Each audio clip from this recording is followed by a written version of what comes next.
Another thing in chapter 2 that we want to make sure that we understand is our order of operations. So we know how to add and subtract and multiply and divide with whole numbers.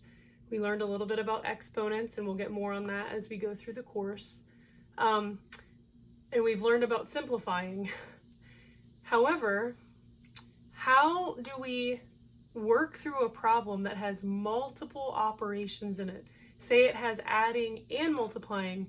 Maybe there's an exponent and sets of parentheses. How do we work through that problem? What do we do first? What do we do last? So some of you might remember a mnemonic device, a little memory aid when it came to order of operations, and that was Pemdas. So each of these represents the order in which we do the operations. So the first thing that we do is our P, which stands for parentheses. So anytime we see parentheses, we make sure that we do what's inside of it first. That's the first step to solving or simplifying an expression or an equation that has multiple operations in it. Parentheses come first. Next, we have E, which stands for exponents. So the next step is if we see an exponent, we need to make sure that we do that. And then the next step, the third step, actually does multiplication and division together. And so this is where a lot of students get tricked.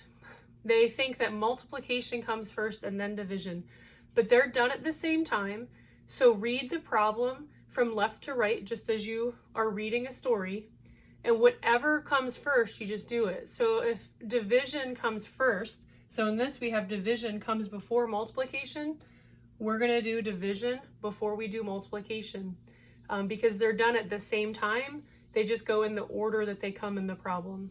And the same thing with addition and subtraction. The AS stands for adding and subtracting. And again, that's your fourth step. They're done at the same time.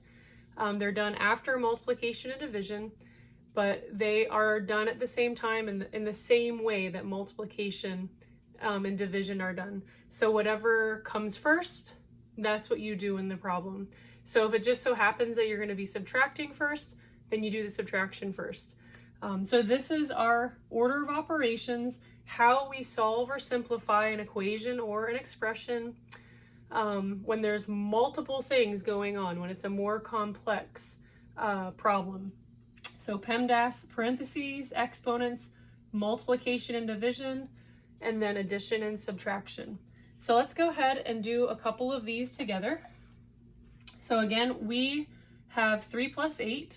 That's in parentheses, so we're going to do what's in parentheses first. And that's going to be 11. So 3 plus 8 equals 11. And then if we were just to bring everything else down, we have division and multiplication. But since those are the only two operations left, we just read from left to right. 33 divided by 11 equals 3, and then 3 times 2 equals 6.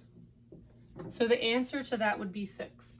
So you could see how you would get a different answer if you did 11 divided by 2, which is 5.5, and then 33 divided by 5.5 would not get you 6. It would get you another answer. So that's why our order of operations is really important to follow.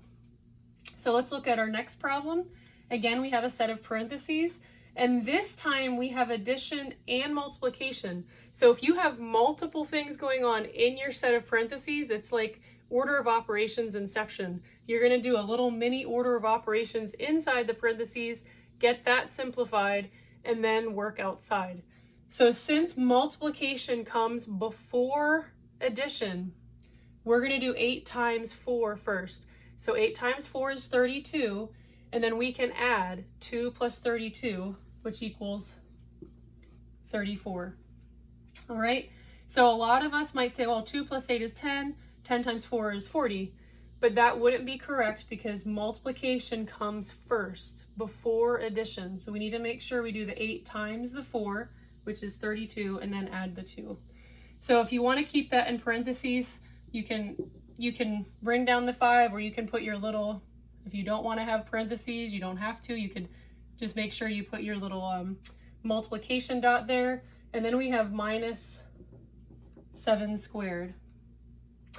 All right, so 7 squared That's our exponent. So we simplified our parentheses, but the next one is exponents. So we need to go ahead and simplify and make sure that we get all of our exponents taken care of before we start doing just our basic operations. So 7 squared, or 7 times 7, equals 49. So now we're going to have 5 times 34 minus 49. And then we know that multiplication comes first, so we would do 5 times 34, and then we would minus 49, because subtraction is going to come after your multiplication, and then that will give us the answer. So this is just a nice brief review or introduction of order of operations. And these problems are both from your book. They're even problems in your book, so you can look at those. And we just want to make sure that we remember we're following this order, and that our multiplication and division is one step, and then our addition and subtraction are one step.